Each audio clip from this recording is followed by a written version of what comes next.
Student, তোমরা যারা ক্যালকাটা ইউনিভার্সিটির আন্ডারে 6 সেমিস্টারের ছাত্রছাত্রী আছো এবং তোমাদের বাংলা সাবজেক্টটা এমডিসি কোর্স অর্থাৎ পাস কোর্সে আছে, তোমাদের জন্য আজকে ক্লাসটা খুবই গুরুত্বপূর্ণ।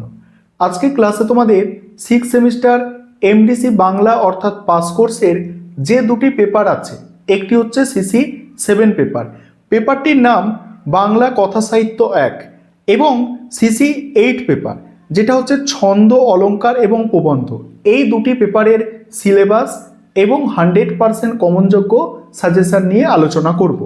প্রথমে একটা বিষয় বলি, তোমরা যারা প্রথম সেমিস্টারে সিসি 1 পেপার হিসাবে সিসি 1 তোমাদের বাংলা ছিল এবং তোমরা 5th সেমিস্টারে দুটো পেপার পড়েছো, তোমাদের 6th সেমিস্টারে এসে কেবলমাত্র একটি পেপার অর্থাৎ সিসি 8 পেপার পড়তে হবে। পেপারটির নাম ছন্দ অলঙ্কার ও প্রবন্ধ, মাথায় রাখবে এটা। এবং তোমরা যারা প্রথম সেমিস্টারে সিসি 2 হিসাবে বাংলা পড়েছো অর্থাৎ তোমরা 5th সেমিস্টারে এসে একটি পেপার পড়েছো, এখন তোমাদের 6th সেমিস্টারে দুটি পেপার পড়তে হবে, সিসি 7 এবং সিসি 8। এবার তোমরা সাজেশন এবং সিলেবাস বুঝে নাও, আমি স্ক্রিন রেকর্ডের মাধ্যমে আলোচনা করছি। প্রথমে তোমরা সিলেবাসটা দেখে নাও, তারপর তোমাদের সাজেশন নিয়ে আলোচনা করব। তোমাদের প্রথম যে পেপারটি আছে সিসি 7 পেপার, তোমাদের প্রথম সেমিস্টারে যাদের সিসি 2 বাংলা ছিল এটা তোমাদের সিসি 7 পড়তে হবে এবং সিসি 8 পেপার, দুটো পেপারই পড়তে হবে। এবং তোমাদের যাদের প্রথম সেমিস্টারে সিসি 1 বাংলা ছিল তোমরা কেবলমাত্র 8 পেপারটা পড়বে। আশা করি বিষয়টা বুঝতে পারলে। এবারে সিসি 7 পেপারের সিলেবাস হচ্ছে বাংলা কথা সাহিত্য 1, বাংলা কথা সাহিত্য 1, এটা হচ্ছে সিসি 7 পেপার। এখানে কি কি আছে? কপালকুণ্ডলা যেটা উপন্যাস বঙ্কিমচন্দ্র চট্টোপাধ্যায়ের, পদ্মা নদীর মাঝি উপন্যাস মানিক বন্দ্যোপাধ্যায়ের এবং ছোট গল্প আছে, ছোট গল্প দেনা পাওনা, মেঘ ও রৌদ্র, মণিহারা, এইগুলো ছোট গল্পগুলো আছে। আশা করি তোমরা এই পেপারের সিলেবাসটা দেখতে পেলে। এবার আরও একটি পেপার, যে পেপারটা তোমাদের এই 6 সেমিস্টারে একটা কমন পেপার, অর্থাৎ যাদের প্রথম সেমিস্টারে সিসি 1 ছিল তোমাদেরও পড়তে হচ্ছে, সিসি 2 ছিল তোমাদেরও পড়তে হচ্ছে। এই পেপারটা দেখো, এটা ছন্দ অলঙ্কার এবং প্রবন্ধ নিয়ে এই পেপার, ঠিক আছে। ছন্দ, প্রথম মডিউলে ছন্দ আছে, দেখতে পাচ্ছ ছন্দ পড়তে হচ্ছে, এবং দ্বিতীয় মডিউলে তোমাদের অলঙ্কার আছে, অলঙ্কারের বিভিন্ন অলঙ্কারের সংজ্ঞা উদাহরণ সহ, ঠিক আছে। 3 নম্বরে হচ্ছে প্রবন্ধ, প্রবন্ধের মধ্যে হচ্ছে পতঙ্গ প্রবন্ধ বঙ্কিমচন্দ্রের, তারপর রবীন্দ্রনাথ ঠাকুরের পূর্ব পশ্চিম আর মেঘদূত এবং প্রমোদ চৌধুরীর হচ্ছে বই পড়া, এই প্রবন্ধগুলো তোমাদের আছে। এবার তোমরা সম্পূর্ণ সাজেশন বুঝে নাও এই দুটি পেপারের। দেখো, তোমাদের প্রথম যে পেপার সিসি 7 পেপার বাংলা কথা সাহিত্য 1, এই পেপারে তোমরা প্রথমে সাজেশনটা বুঝে নাও, তারপর তোমাদের সিসি 8 পেপারের সাজেশন নিয়ে আলোচনা করব। দেখো, এখানে প্রথমেই তোমাদের 15 নম্বরের প্রশ্ন, মডিউল 1 থেকে 15 নম্বরের প্রশ্ন যেগুলো করবে দেখো। আর এগুলো অনার্সে এসেছে, মানে অনার্সে সিসিএফ সিলেবাস অনুযায়ী এটা অনার্সেরও পেপার আছে এবং তাদের এগুলো বিগত বছরে এসেছে, অর্থাৎ যেগুলো অনার্সে প্রশ্ন লেখা আছে এগুলো হচ্ছে তোমাদের জন্য সব থেকে গুরুত্বপূর্ণ এবং ওখান থেকে কমন আসার সম্ভাবনা অনেক অনেক বেশি। তারপর দেখো, অর্থাৎ এটা 4th সেমিস্টারে অনার্সদের সিলেবাস ছিল। যাই হোক, তোমরা প্রশ্নগুলো দেখো। কপালকুণ্ডলা উপন্যাসের প্রকৃতির ভূমিকা আলোচনা করো। নেক্সট প্রশ্ন আছে, কপালকুণ্ডলা উপন্যাসের উপকাহিনীর প্রয়োজনীয়তা ও সার্থকতা বিচার করো। 3 নম্বর প্রশ্ন, কপালকুণ্ডলা উপন্যাসের নামকরণের সার্থকতা বিচার করো। 4 নম্বর প্রশ্ন, কপালকুণ্ডলার চরিত্র বিশ্লেষণ করো। এখানে কি বলা হচ্ছে দেখো, এটি অত্যন্ত গুরুত্বপূর্ণ, যদি অনার্সের প্রশ্ন মানে রিপিট না হয় তবে এই প্রশ্নটা আসার সম্ভাবনা কিন্তু খুব বেশি। এটা আবার ব্র্যাকেটে লিখেও দেওয়া হয়েছে তোমাদের জন্য, ঠিক আছে। দেখো, এখানে 4টে প্রশ্ন তোমাদের সাজেস্ট করলাম, এর থেকে কম করা যাবে না। মিনিমাম এই 4টে প্রশ্ন তোমাদের প্রথম মডিউল থেকে 15 নম্বরের জন্য তৈরি করতেই হবে। তারপর আরেকটি প্রশ্ন এক্সট্রা দেওয়া আছে, নবকুমারের চরিত্র সম্পর্কে আলোচনা। এবারে 5 নম্বরের প্রশ্ন মডিউল 1 থেকে দেখো যেগুলো আছে।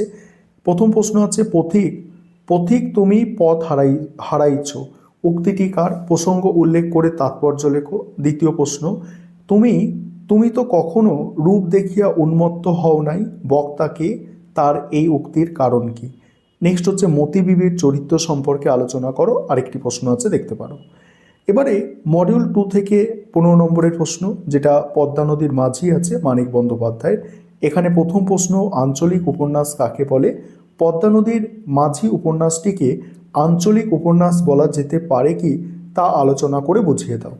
পরের প্রশ্ন হচ্ছে, হোসেন মিয়া দ্বীপটি যেন গ্রামবাসীদের পক্ষে বেহস্তা, দেখো বেহস্ত জাহার নামের অদ্ভুত সংমিশ্রণ। সেইরূপ হোসেন মিয়া নিজে তাহার বিধাতা পুরুষ। এই মন্তব্যের আলোকে হোসেন মিয়ার চরিত্রটি বিশ্লেষণ করো। দ্বিতীয় প্রশ্ন আছে 3 নম্বর প্রশ্ন, পদ্মা নদীর মাঝি উপন্যাসে কুবের মাঝির চরিত্রটি আলোচনা করো। নেক্সট আছে কপিলা চরিত্রটি বিশ্লেষণ করো। তারপরে পদ্মা নদীর মাঝি উপন্যাসে নিম্নবর্গের মানুষের জীবনলিপি যেভাবে চিত্রিত হয়েছে তা আলোচনা করো। এবারে 5 নম্বরের প্রশ্ন এখান থেকে দেখে নাও তোমরা, এটা অনার্সে এসেছে, মোস্ট ইম্পর্টেন্ট প্রশ্ন। তারপরে ঈশ্বর থাকেন এই ভদ্রপল্লীতে প্রসঙ্গ উল্লেখ করে ব্যাখ্যা করো, মোস্ট ইম্পর্টেন্ট প্রশ্ন। মায়াদ্বীপের বর্ণনা দাও, মোস্ট ইম্পর্টেন্ট প্রশ্ন। কুবের ও গণেশের সম্পর্ক সংক্ষেপে লেখো। তারপরে তোমাদের দেখো 3 নম্বর মডিউল, যেখানে তোমাদের কয়েকটা ছোট গল্প আছে রবীন্দ্রনাথ ঠাকুরের। সেখানে প্রথম প্রশ্ন আছে, একটি মূক ও বধির মেয়ের জীবন যন্ত্রণা যে ছবি শোভা গল্পে চিত্রিত হয়েছে তা পর্যালোচনা করো, মোস্ট ইম্পর্টেন্ট প্রশ্ন। তারপরে রবীন্দ্রনাথের নিশীথে গল্পটির অতি প্রকৃত শ্রেণীর না মনস্তাত্ত্বিক গল্প তা যুক্তিসহ বিশ্লেষণ করো। 3 নম্বর প্রশ্ন, দেনা পাওনা গল্প অবলম্বনে তৎকালীন সমাজের যৌতুক প্রথা ও নারী নিগ্রহের যে ছবি ফুটে উঠেছে তা আলোচনা করো। তারপরে এক রাত্রি ছোট গল্পের নামকরণের সার্থকতা বিচার করো। তারপরে দেখো অতিথি গল্পে তারাপদের চরিত্র, ল্যাবরেটরি গল্পে সোহিনী চরিত্রটি আলোচনা করো। এই দুটো এখানে এক্সট্রা দেওয়া আছে। এবার 5 নম্বরের প্রশ্ন এখান থেকে দেখো, আরেকটা বিষয় এখানে বলি, তোমাদের জন্য এই দুটো পেপারে স্টাডি মেটেরিয়াল তৈরি করা হয়েছে। তোমরা যদি কেউ স্টাডি মেটেরিয়াল পারচেস করতে চাও এই বাংলা সাবজেক্টে, তোমরা অবশ্যই যোগাযোগ করতে পারো। এখানে দেখো প্রথম প্রশ্ন দেখে নাও তোমরা, এটা অনার্সের প্রশ্ন। তারপর বাকি প্রশ্নগুলো 5 নম্বরের এই পেপার থেকে তোমরা দেখে নাও, এগুলো 5 নম্বরের করতে হবে। এবারে তোমরা সিসি 8 পেপারের সাজেশনটা দেখে নাও, যেটা তোমাদের 6 সেমিস্টারে কমন পেপার, অর্থাৎ প্রত্যেককে পড়তে হচ্ছে ছন্দ, অলঙ্কার এবং প্রবন্ধ এই পেপারটি। দেখো প্রথমেই তোমাদের মডিউল 1-এর ছন্দ 15 নম্বরের জন্য যে প্রশ্নগুলো তৈরি করবে, দেখো মিশ্রবৃত্ত বা অক্ষরবৃত্ত বা তান প্রধান ছন্দের সংজ্ঞা, এই ছন্দের বৈশিষ্ট্যগুলি উদাহরণসহ আলোচনা করো। পরের প্রশ্ন, দলবৃত্ত বা শাসাঘাত প্রদান ছন্দের বা স্বরবৃত্ত ছন্দের সংজ্ঞা, বৈশিষ্ট্য উদাহরণসহ বুঝিয়ে দাও। 3 নম্বর হচ্ছে সরল কলাবৃত্ত বা মাত্রাবৃত্ত বা ধ্বনি প্রদান ছন্দের সংজ্ঞা, এই ছন্দের বৈশিষ্ট্যগুলি উদাহরণসহ বুঝিয়ে দাও। এখানে এই 3টে প্রশ্ন তোমরা যদি করে যাও, এখান থেকে একটি 15 নম্বরের প্রশ্ন কমন পাবে, এটুকু নিশ্চিত। তারপরে 5 নম্বরের প্রশ্ন সংজ্ঞা বা দৃষ্টান্তের পরিচয় হিসাবে যেগুলো করবে, সংজ্ঞা হিসাবে উদাহরণসহ করতে হবে অবশ্যই। দল বা অক্ষর, কলা বা মাত্রা, পর্ব ও পর্বাঙ্গ, জ্যোতি ও জ্যোতিভঙ্গ, মুক্তদল ও রুদ্রদল, তারপরে হচ্ছে শাসাঘাত, এগুলো তোমাদের করতে হচ্ছে। আর স্টার দেওয়াগুলো গুরুত্বপূর্ণ। তারপরে ছন্দ পুনর্ণ, অর্থাৎ ছন্দ নির্ণয় করা, ঠিক আছে, ছন্দ নির্ণয় করার কিছু প্রশ্ন আছে। আর পরীক্ষায় লাইন দেওয়া থাকবে, কবিতার লাইন, সেখান থেকে পর্ব, পদ, লয়, মাত্রা, রীতি, এগুলো তোমাদের নির্ণয় করতে হবে, ঠিক আছে। এই পোর্শনটা একটু তোমাদের অবশ্যই শিখতে হবে, শিখলে একটু সুবিধা, এখান থেকে তোমরা 5 নম্বরের একটি প্রশ্নের অ্যান্সার করে আসতে পারবে, ঠিক আছে। আমি কিছু স্যাম্পল প্রশ্ন এখানে গুরুত্বপূর্ণ রেখেছি। তারপর অলঙ্কারের যে পোর্শনটা আছে মডিউল 2, অলঙ্কারে দেখো তোমাদের 15 নম্বরের প্রশ্ন, উপমা অলঙ্কার কাকে বলে? উপমা অলঙ্কারের 4টি অঙ্গ কি কি? আর পূর্ণ উপমা ও লুপ্ত উপমা অলঙ্কার উদাহরণসহ বুঝিয়ে দাও। নেক্সট হচ্ছে অনুপ্রাস অলঙ্কার কাকে বলে?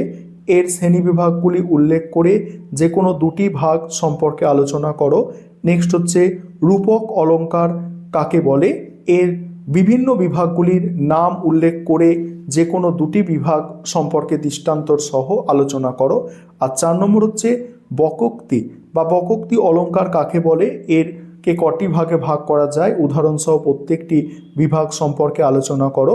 এই চারটে প্রশ্ন হচ্ছে এখান থেকে টপ মোস্ট ইম্পর্টেন্ট প্রশ্ন। এই চারটে প্রশ্নের মধ্যে থেকে একটি প্রশ্ন তোমরা অতি অবশ্যই কমন পেয়ে যাবে। এবার আরেকটি প্রশ্ন এক্সট্রা এখানে দেওয়া আছে, এটা দেখে রাখতে পারো। 5 নম্বরের প্রশ্ন এখান থেকে করবে। 5 নম্বরের প্রশ্ন সংজ্ঞা হিসাবে করবে শ্লেষ অলঙ্কার, সমাসক্তি অলঙ্কার, ব্যতিরেক, এই তিনটি হচ্ছে এখানে মোস্ট ইম্পর্টেন্ট। তারপরে অপনিহিতি, বিরোধ অলঙ্কার, এটা দেখবে। তারপর এখানে আরও একটি ইম্পর্টেন্ট আছে দেখতে পাচ্ছ, এবং অলঙ্কার নির্ণয় একটু শিখে রাখবে। দেখো অলঙ্কার নির্ণয়ের মধ্যে তোমাদের কিছু গুরুত্বপূর্ণ প্রশ্ন এখানে রাখা হয়েছে, একটি গুরুত্বপূর্ণ প্রশ্নই রাখা হয়েছে, ঠিক আছে। তবে অলঙ্কার নির্ণয়ের সঙ্গে এখানে সংজ্ঞা অল্টারনেট প্রশ্ন থাকে। এখানে এটা যদি নাও শিখতে পারো তাও সেরকম কোনো সমস্যা নেই। তবে একটা জিনিস এখানে যেটা আছে, এখানে ওই যেটা তোমাদের বললাম আমি, যে এখানে এই দল নির্ণয়ের যেটা আছে, দল নির্ণয়ের ক্ষেত্রে তোমাকে পর্ব, পদ, লয়, মাত্রা এগুলো শিখতেই হবে, এটা কম্পালসারি। তারপরে 3 নম্বর মডিউল দেখো, 3 নম্বর মডিউল আছে। 3 নম্বর মডিউলে প্রবন্ধ, প্রবন্ধ থেকে দেখো 15 নম্বরের প্রশ্ন। প্রথম প্রশ্ন আছে বঙ্কিমচন্দ্র চট্টোপাধ্যায়ের পতঙ্গ প্রবন্ধের বিষয়বস্তু সংক্ষেপে আলোচনা করো। তারপরেই আছে দেখো, তারপরে আছে প্রমোদ চৌধুরীর বই পড়া প্রবন্ধের প্রাবন্ধিক বই পড়ার প্রয়োজনীয়তা ও আবশ্যিকতা বিষয়ে যে সুচিন্তিত মতামত তুলে ধরেছেন তা সংক্ষেপে আলোচনা করো। তারপরে আছে দেখো রবীন্দ্রনাথ ঠাকুরের পূর্ব পশ্চিম প্রবন্ধের মূল বক্তব্য নিজের ভাষায় লেখো। আরেকটি এখানে প্রশ্ন দেওয়া আছে, তোমরা দেখে যেতে পারো। 5 নম্বরের প্রশ্ন দেখো, 5 নম্বরের প্রশ্ন আছে, এগুলো 5 নম্বরের প্রশ্ন হিসাবে আছে। দেখো 5 নম্বরে এই কটা প্রশ্ন তোমরা দেখবে, এখানে 5টা প্রশ্ন দেওয়া আছে, তার মধ্যে প্রথম 3টে প্রশ্ন 3 নম্বর মডিউল থেকে 5 নম্বরে গুরুত্বপূর্ণ। এই ছিল তোমাদের 2টি পেপারের সম্পূর্ণ সাজেশন।